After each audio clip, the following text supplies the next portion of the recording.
하나님이 고치지 못할 사람은 없다. 하나님이 고치지 못할 사람은 없다라는 제목으로 하나님 말씀 증거하도록 하겠습니다.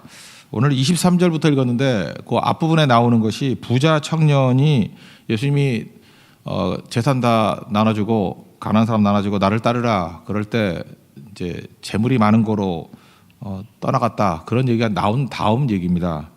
22절 다시 한번 보십시오. 22절 앞절. 그 사람은 재물이 많은 거로 이 말씀으로 인하여 슬픈 기색을 띠고 근심하며 가니라. 예수님 제자가 될 수 있는 찬스였는데 그걸 놓치더라. 그래서 이거 읽으면서 느끼는 게 뭡니까? 재물이 다 좋은 것만은 아니구나, 이렇게 주님께 나아가는 것에 장애가 될 수도 있구나라고 하는 생각이 약간 들죠. 그럴 때 예수님이 이 순간에 하신 말씀입니다.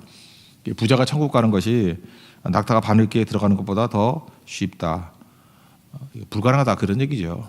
근데 이걸요, 초점을 잘못 맞춰가지고 예수님이 지금 하고자 하는 뒤에 말씀을 빼버리고 앞에 있는 이거에 너무 관심이 많은 것 같아요. 그러면 부자는 천국 가는가 못 가는가 하면 이거 갖고 논쟁 벌여요. 그 얘기가 아닌데, 국어 공부 좀 더 해야 되죠. 그 얘기가 아닌데, 그래서 뭐 부자는 갈 수 있다 없다, 뭐 깨끗한 부자는 갈 수 있다, 뭐 그래서 청빈, 청부, 뭐죠, 깨끗한 부자도 있고 깨끗한 가난한 사람도 있고, 사실 그게 아닌데.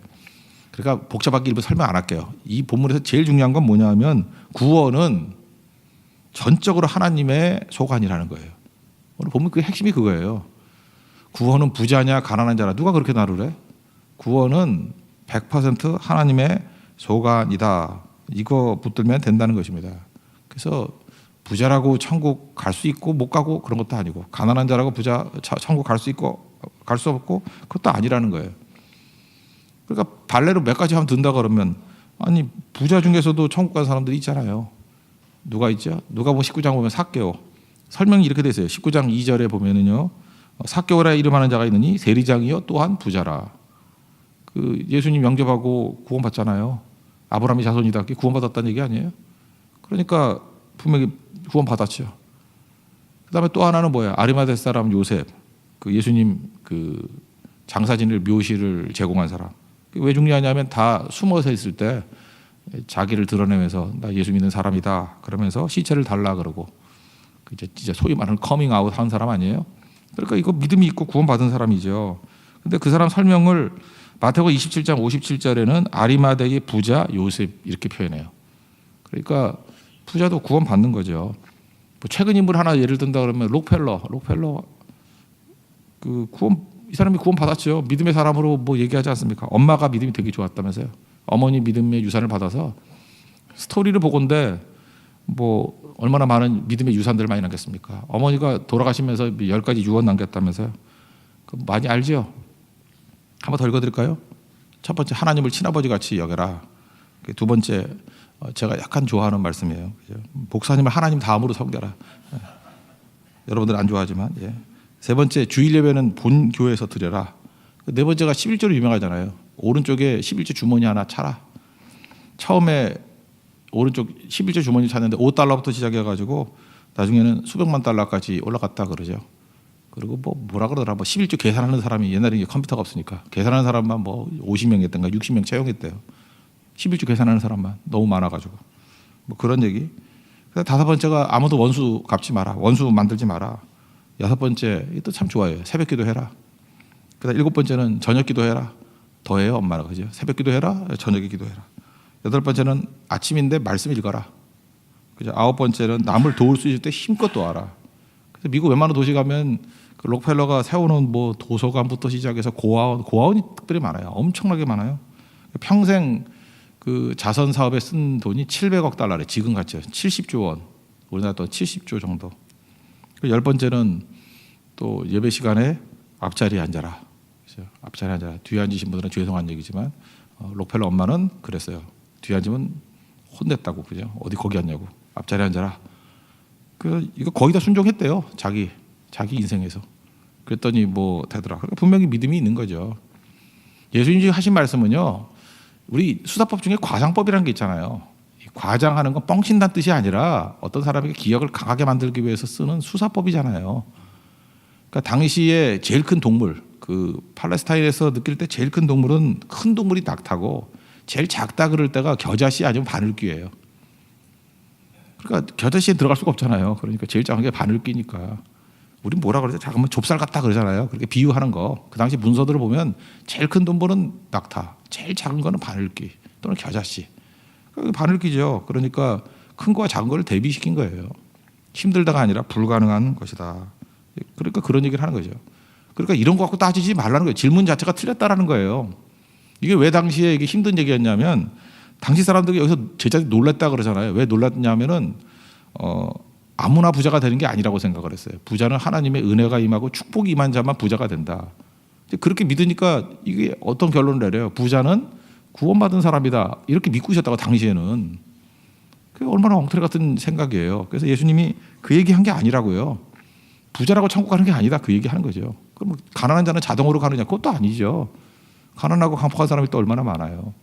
그러니까 이 본문의 말씀은 뭐예요? 사람으로는 할 수 없으나 하나님은 다 하실 수 있다. 그러니까 구원은 전적으로 하나님 소관이다. 이제 그거 하나 붙들면 돼요. 네팔 선교를 가는데 네팔 선교에서 영혼 살리는 거 전체 누구에게 달렸어요? 하나님께 살렸어요. 하나님께. 능력이 하나님께 있듯이 구원도 하나님께 있고 하나님께서 구원 역사를 누구에게 맡긴 적이 없어요. 그래서 구원은 오로지 하나님 소관이고 그 누구에게도 구원 소관을 맡긴 적이 없다니까요. 구원은 내게 속한 것이다. 전쟁이 내게 속한 것이다. 승리는 내게 속한 것이다. 뭐 다 똑같은 얘기라는 것입니다. 적용 두 가지. 구원은 100% 하나님의 소관이다. 그러면 우리가 첫 번째는 그 능력에 관한 거에서 착각하면 안 돼요. 우리의 노력이나 우리의 화려함이 구원을 이루는 게 아니라는 것을 믿어야 돼요. 그래서 상기대원들 딱 봤을 때 면면이 괜찮네. 굉장히 뽀대가 나네. 뭐 실력이 있네. 이렇다고 되는 거 아니라는 거예요. 또 반대로 뭐 좀 약해 보이네. 부족해 보이네. 또 그렇다고 또 안 되는 것도 아니라는 거예요. 그러니까 능력은 하나님께 속한 것이지 우리 힘 갖고 되는 게 아니라는 것입니다. 특별히 우리는 인간의 힘을 좀 믿는 경향이 있어요. 그래서 선교 현장에 가가지고 인간의 힘을 믿는 것만큼 위험한 게 없습니다. 우리는 어떤 때 영웅을 믿어요. 영웅이 뭘 합니까? 우리는 한두 사람의 영웅이 나타나면 뭐가 이룬다고 생각하는데 영웅의 한계가 있죠. 영웅이 무슨 영웅? 인간이 만든 허상이지. 정치가 구원한다. 그것도 아니에요. 뭐 요즘에 뭐 이렇게 터질 거 봐요. 뭐 인간이 다 그런 거지. 뭐 교육이 구원을 이룬다고요? 인간의 교육이 얼마나 허점투성인지 아시죠? 심지어 종교가 구원을 이룬다고요? 당연히 유대교. 이 제도적인 시스템이 우리를 구원을 줘요? 아니에요. 구원은 하나님만 주시는 거예요. 종종 좀 약간 큰 로펌 하셨던 옛날에 그 변호사님 기억나네요. 그분이 그런 얘기를 해요. 자기가 이제 소송 많이 경험해 봤는데 합의가 안 되는 싸움이 교회 싸움이래요. 믿는 사람. 세상 사람들은 이제 하다가 그래서 세상을 아니까 그죠. 웬만큼 타협이 되는데 교회 분쟁에는 합의가 없대요. 왜냐하면 다 양심범들이기 때문에 다 하나님의 뜻이래 둘 다. 그래서 목숨 걸고 싸워요. 목숨 걸고 화해를 해야 되는데 목숨 걸고 싸우잖아요. 그래서 그건 이기는 게 아니고 지는 게 이기는 거라 그러죠. 지는 게. 그걸 모르는 거죠. 그러니까 보세요. 인간이 만든 이 제도적인 그룹 같은 것들이 이게 선이라고 반드시 말할 수는 없다는 것입니다. 우린 또 그래. 내가 힘쓰고 애쓰고 노력하면 된다고 생각을 해요. 제가 노력하면 제일 생각나는 게 국제시장이라는 영화예요. 그 영화를 뭐 몇 편 안 봤는데 하나 본 것 중에 하나인데 세 장면이잖아요. 거기 덕수라는 사람이 주인공인데 그 세 장면이죠. 처음에 흥남철수. 그때 뭐 배 타고 막 떨어지면서 막 오잖아요. 흥남철수가 첫 번째 장면. 두 번째가 베트남 전쟁. 그죠? 두 번째. 세 번째가 독일보다는 서독이라 그래야겠죠. 그때는 서독 광부. 그죠? 이 세 장면이잖아요. 세 장면. 그때 그 흥남 철수하면서 뭐 아버지하고 헤어지잖아요. 헤어지고 할 때 아버지가 뭐라 그래요? 가족들 책임져라 장남이니까. 그러니까 전형적인 우리 한국 남자예요. 한국 남자. 50년대 한국 남자. 그 전이겠죠. 나이는. 그 50년대 40년대 그 우리 어르신들 그 나이 때 가족들에서 책임졌잖아요. 얼마나 열심히 뛰었습니까? 뭐 부산에서부터 해서 뭐 광부하면서 그죠? 또 하나 현장 속에서 목숨 걸고 월남전에서 이제 그렇게 희생을 했잖아요. 그 제가 볼 때 열심히 산 세대예요. 근데 그 영화 마지막 장면에서 환상이죠. 아버지가 환상 가운데 나타나죠. 자기 아버지가 가족들 책임져라. 독백이 제 가슴에 남아요. 아버지 아버지 하면서 다시 어린애같이 돌아가서 이만하면 참 잘 살았지 뭐 그러던가 이만하면 참 잘 살았죠. 근데 너무 힘들었어요. 정말 힘들었어요. 난 그 진실이라고 생각합니다. 그 영화에서 그 덕수가 얼마나 진실되게 살았어요. 진짜 열심히 살았죠. 그죠? 가족을 위해서 뭐 다 희생하고 노력하고 땀 흘리고 희생하고. 근데 하여튼 그 영화에서 느낀 건 뭐냐면 그렇다고 뭐 된 거 있어요? 인간이 그래요. 나도 나중에 힘과 노력으로 살면 최선이 덕수겠구나 그 생각했어요. 내 힘 가지고 내 능력 가지고. 지금도 사회적으로 성공했던 남자들 보면요 다 덕수 같은 고백하고 쓰러져요. 막 한탄하면서 내가 얼마나 나라를 위해서 뛰었는지 아냐, 기업을 위해서 뛰었는지 아냐, 가정을 위해서 희생했는지 아느냐. 그건 맞아요. 근데 그래서 뭐 너무너무 열심히 살았는데 사실은 묻고 싶은 게 뭐냐면 내 힘으로 산 거 아니에요. 내 힘으로. 그 내가 만든 내가 노력으로 지키고 내 힘으로 다 해서 정말 힘들어요. 아버지 너무 힘들어요. 정말 힘들었어요. 맞다고요. 근데 저는 마냥 목살에서 그런지 모르죠. 마냥 박수 쳐줄 인생 아니고 그렇게 따라가고 싶은 마음도 없었어요. 하나를 몰랐구나. 거기 은혜라는 단면이 하나 들어가면 되죠. 하나님의 능력을 의지해야지. 하나님이 보호하시는 거지. 그죠? 구원은 하나님께 속한 것인데. 그래서 저는 그 영화 참 감동적으로 봤어요. 왜 봤냐 하면은 인간의 노력의 극치가 가는 마지막 모습이 뭔지를 보여줬거든요. 저한테 또 다른 전도서였어요. 또 다른 전도서, 한국판 전도서. 열심히 살아도 저 선에서 끝나는 거구나. 고독한 인생이 기다리겠구나. 출애굽기를 쭉 읽어보니까요. 출애굽기의 그 15장에 보면 모세의 노래라고 나옵니다. 홍해 건너고 난 다음에 거기 보면 그 덕수 같은 고백이 안 나와요. 아버지 힘들었어요. 얼마나 힘들었는지 알아요. 내가 가족 위해서 희생하고 월남전에서 죽을 고생하고 뭐 독일 서독 광부 가서 그 여자들 그 희생하고 시체 닦고 뭐 그런 얘기가 나오지 않고요. 출애굽하고 난 다음에 찬송이 뭐냐면 출애굽기 15장 2절만 보면 여호와는 나의 힘입니다. 노래십니다. 나의 구원이십니다. 여호와는 나의 하나님이시니 내가 그를 찬송합니다. 계속 하나님을 찬송하는 거예요. 그게 무슨 얘기죠? 누가 한 거예요? 불가능한 일을 하나님이 이루셨다라는 거예요. 덕수의 고백이 아니에요. 이게 모세의 고백이지. 덕수의 노래가 아니에요. 모세의 노래지. 그 앞부분에 어떻게 홍해 갈랐죠? 출애굽기 14장 13절 보니까 너희는 두려워하지 말고 가만히 있어서 여호와께서 오늘 너희를 위하여 행하시는 구원을 보라. God works. 하나님이 일하신다는 거 아니에요. 하나님이 일하시는 것을 구경하라는 거예요. 구경하라. 그러니까 구원은 하나님께 속한 거라는 거죠. 우리 삶의 승리도 하나님께 속한 거라는 거죠. 우리가 뭐 설쳐된다고 노력한다고 되는 게 아니에요. 그래서 우리 크리스찬들의 얘기들을 보면 우리가 뭐 했다가 있는 게 아니고 믿음 가지고 하나님의 능력과 연결되는 거. 그게 의지하는 거거든요. 의지하는 거. 기도는 뭐예요? 그것을 끝까지 믿음을 유지하는 거. 그게 승리하는 길이에요. 우리가 이번 선교뿐만 아니라 우리 인생에서도 재점검해야 됩니다. 우리 힘쓰고 애쓰고 노력하면 그래서 안쓰러워요. 또 다른 많은 덕수들이 있는데 그 제대로 사는 거 아니거든요. 그래서 출애굽기를 쭉 다시 한번 읽어보니까 제일 많이 머리에 남는 게 뭐냐면 어떤 일이 벌어지고 난 다음에 하나님이 이런 말씀을 후렴구 같이 얘기를 해요. 내가 여호와인 줄 알리라. 그게 무슨 뜻이에요? 내가 하는 거야 임마 그 뜻이죠. 구원은 내 속 아니야. 내가 여호와인 줄 알리라. 그래서 바로한테도 얘기했어요. 네가 뭐 힘이 있다고 설치되지 내가 여호와인 줄 알리라. 네 힘 아니거든. 역사를 주관하는 건 내 힘이야. 내 능력이야. 또 모세에게도 얘기를 해요. 뭐 잠깐 쫄아가지고 두려워하고 그러면 다 승리하고 난 다음에 내가 여호와인 줄 알리라. 승리는 니네들끼리 결속하고 니네들이 덕수같이 힘쓰고 애쓰고 노력한다고 되는 게 아니고 그래서 이렇게 하잖아요. 극단적으로 가만히 있어서 구원이라고 쳐다보래요. 잠만 말고 구경이나 해. 그 뜻 아니에요? 하나님이 이루시는 거예요. 우리도 가만히 있어서 하나님의 구원을 보는 거 되게 중요하다고 생각합니다. 그게 선교의 핵심이에요. 그리고 이스라엘 백성들에게 주는 말씀이죠. 구원은 내게 속한 거야. 하나님께서 동풍을 주시니까 바닷물이 갈라지고 나중에 난 질퍽돼서 어떻게 갔나 했더니 마른 땅같이 됐대요. 바삭바삭하게. 아스팔트 깔아놓은 거예요. 하나님이. 그렇게 만드시고 걸었다는 것입니다. 하나님이 하셨다라는 것입니다.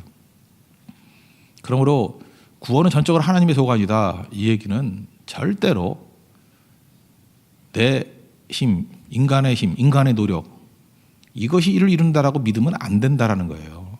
하나님의 능력을 의지하고 나아가면 하나님께서 우리를 동역자로 불러주시고 우리를 사용하시는 거지 내 힘으로 이를 이룰 수 있는 건 아니다라는 것을 붙드는 거. 이게 첫 번째 적용입니다. 너무너무 중요한 거예요. 나의 힘의 근원이 어디인지를 점검하십시오. 또 한 가지 적용은 뭐냐 하면은 선입견을 버리고 전해야 된다는 것입니다. 그러니까 이 얘기 또 무슨 얘기냐면 우리는 또 나를 믿기 때문에 구원받을 사람과 구원받지 못할 사람은 내가 정해요. 뭐로 정하냐면 주로 관상으로 정해요.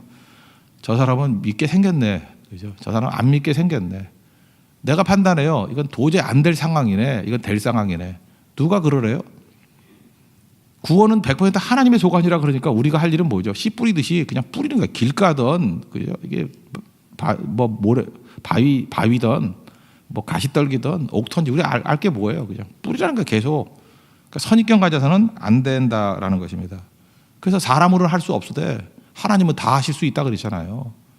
그러니까 하나님이 하시는 거를 붙들어 봐야 되는 거예요. Everything is possible with God. 하나님은 다 하실 수 있다.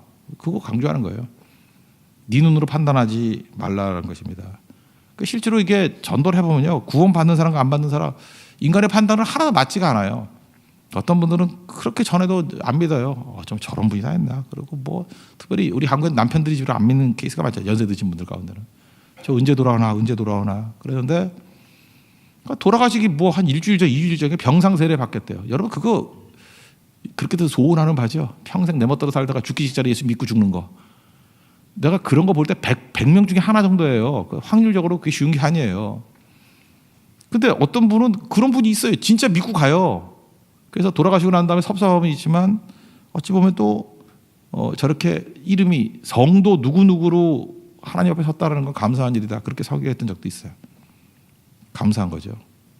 반면에 어떤 분이 있냐면 장로님이에요. 장로님인데 마지막에 이렇게 임종 직전에 이제 질문을 하잖아요. 예수님이 나의 구주시고 예수님의 보혈의 피로 내가 죽은 것을 믿습니까? 예수님 믿습니까? 대답을 안 해요. 너무 답답해가지고 예수님 믿습니까? 그러면 예수님 안 돼요. 예수님 믿습니까? 예수님 안 돼요. 돌아가신 분이 무슨 힘인지 한 번 더 세게 물어서 정신 차려고 장로님 예수님 믿습니까? 그러면 소리를 버럭 질러요. 예수님 안다니까. 그러고 죽었어요. 그때 그 유족들도 분위기 이상했어요. 분위기 진짜 이상했어요. 굉장히 오래된 일인데 20년도 더 되는 일인데 뭐 바로 앞에 있는 일 같이 느껴지는 거예요. 뭐 하나님께서 다 결정하시는 거 있지만 저는 좀 두려웠어요. 그건 절대로 성도의 죽음 같지는 않았거든요. 그러니까 마지막에 한 번 예수님 믿습니다. 그 말하는 게 하나님이 능력 주셔야 나오는 거지 그게 나올 줄 알아요? 지금 믿음의 고백이 있는 사람이 죽을 때 믿음의 고백인 거지 갑자기 바뀌나요 그게? 지금 정상적일 때도 힘든 게 죽을 땐 더 힘든데 그게 나오나요? 그러니까 이걸 통해서 알 수 있는 게 뭐죠? 어떤 사람은 예수님의 강도들도 죽어가면서도 오른편 간 건가요? 거기는 신앙 고백에서 구원받았고 한 놈은 거기서 그 십자가에 달려서 무슨 힘이 있다가 욕을 하잖아요. 그걸 보면은 우리가 판단할 수 없는 거죠. 누가 구원받은 자인지. 그래서 언제 구원을 받는지 어떻게 구원을 받는지 누가 구원을 받는지 우리는 모른다는 거예요. 그러면 선입견 가지지 말고 말씀 증거해야 된다는 것입니다. 예수님 제자 가운데 베드로 이게 뭐 나서기 좋아하고 충동적이고 무식하고 이 사람이 구원받을 거라고 생각했어요. 이 제자 될 거라고 생각했어요. 근데 하나님이 하시잖아요. 자기 의로 가득 찬 사람. 우리는 그냥 자기 의로 가득 찬 사람은 안 된다고 생각하는데 바울이 그랬잖아요. 하나님 사용하시잖아요. 여러분 되게 도덕적이죠. 근데 막달라 마리아 7 귀신 들린 창녀였어요. 7 귀신 들린 창녀라는 것은 상태 최악, 영적인 상태 최악. 그리고 창녀라 그러면 뭐 더 말할 것도 없잖아요. 도덕적인 바닥. 근데 하나님께서 그 여인을 구원시키시고 뭐 예수님의 부활의 첫 번째 증인이 되게 만드시고 그러잖아요. 제가 오늘 제목 삼은 게 20년 전이에요. 20년 전. 지금 정확히 21년 전인데 박효진 장로님이라고 청성교도소 소장하시던 분인가요? 뭐 그분이 간증도 많이 하시고 책도 썼어요. 하나님이 고치지 못할 사람은 없다. 작년인가 제가 서점에 보니까 20주년이라고 증보판 나왔대요. 그죠? 개정판인가? 개정판 나왔어요. 옛날 읽었던 기억이 나더라고요. 하여튼 청송 교도소에 있었던 일이에요. 거기 보면은 그 사형수들 있지 않습니까? 그들이 최악의 죄인으로 들어와 가지고 어떻게 변화되는지 여러 에피소드들이 나와요. 그거 읽을 때 느꼈던 게 뭐냐면 하나님이 못하실 일 없다는 거예요. 하나님이 고치지 못할 사람 없다라는 거예요. 그래서 그 책 한 권만 읽어봐도요, 인간의 선입견이 얼마나 엉터리인지를 깨닫게 돼요. 제 친구 목사님이 지금 청송 그쪽에서 또 좀 이렇게 교제도 나고 책도 지금 준비하고 있더라고요. 여러분들 이름 말해도 알 거예요. 말해도 되나? 신창원이라고 아시죠? 신출귀멸한 그 도둑. 근데 그 사람은 판결도 나오면 84세인가 나온대요. 84세. 근데 자기가 사람 죽인 것도 아니고 자기 밑에 있던 녀석들이 사람 죽인 걸 다 뒤집어 쓴 거예요. 근데 청송교도에서 가장 큰 전도자래 지금. 그리고 또 하나의 나쁜 사람이에요. 조두순이라고. 거기도 또 예수 믿고 지금 되게 뜨거워져 있다 그러대. 그러니까 우리는 이름만 딱 듣고 놓으면 이거는 지옥의 아름목에 가도 될까 말까 한 사람들 아니에요, 그죠? 특히 조두순 같은 사람은. 근데 구원 받았대요. 너무 뜨겁게 믿고 있대요. 그리고 거기 복음 증거자가 되고 있대요. 하나님이 고치지 못할 사람이 없죠. 우리 인간이 판단할 거 아니라는 것입니다. 저 사람은 구원받은 사람이야, 아니야. 그걸 어떻게 알아요? 우리 305장 어메이징 그레이스, 나 같은 죄인 살리신, 그거 썼던 존 뉴턴, 그 노예선 선장이었거든요. 이거 다 쓰레기 같은 인간이었는데 이 사람이 이렇게 찬송시를 지으면서 하나님의 가장 큰 일꾼이 될지 누가 알았어요? 성경을 보면요, 바울 같은 사람 진짜 많고요, 막달라가리 같은 사람 진짜 많아요. 이걸 뭐라 그러죠? 창기 세리들이 예수 믿었다 그러잖아요. 잉여 인생들이에요, 잉여 인생들. 있으나 없으나 눈에 띄지도 않는 인생들. 중녀 인생이 아니야, 잉여들이야, 잉여들. 근데 그들을 통해서 하나님의 놀라운 일들이 이루어지더라는 것입니다. 그러므로 선교 현장에 갈 때 우리는 하나님, 내 눈을 가려 주십시오. 하나님의 눈으로 일하기를 원합니다. 그리고 눈으로 보이는 걸 가지고 야, 참 상태 좋다 그래도 안 되고, 눈으로 볼 때 여긴 절망이다 그래도 안 되는 거예요. 우리는 항상 잊지 말아야 될 게 뭐냐면 구원은 전적으로 하나님 소관이다. 그래서 내 힘 믿어도 안 되고 하나님 능력 의지해야 되는 거고, 내 눈을 믿으면 안 돼요. 내 판단으로 하면 안 되고, 하나님 앞에서 구원받지 못할 사람 없고 고치지 못할 사람 없다라는 거예요. 그거 믿고 언제나 주님의 시각으로 나아갈 수 있는 우리 믿음의 신실한 종 되기를 축원합니다. 그럼 승리할 것입니다. 오늘도 이런 태도와 시각의 변화가 있는 축복된 시간 되기를 바랍니다. 자리에서 일어나겠습니다. 305장 어메이징 그레이스 찬양하겠습니다.